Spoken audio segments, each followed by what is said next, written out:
город Елабуга. Этот город с тысячелетней историей, многонациональный город. Среди народов Татарстана особое место занимают и удмурты. Каждая народность уникальна, имеет свою мифологию, обычаи и обряды, которые проводят еще с древних времен. Кукла всегда занимала особое значение в верованиях предков. Культурное наследие хорошо сохранилось и у удмуртов, финно-угорского народа.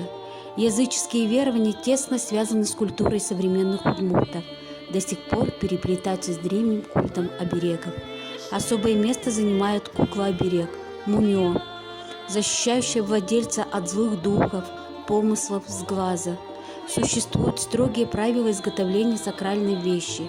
Если куклу проткнула иголка, то она теряет свой магический смысл. Обереги делают методом завязывания или скручивания, без ножниц и без иголок.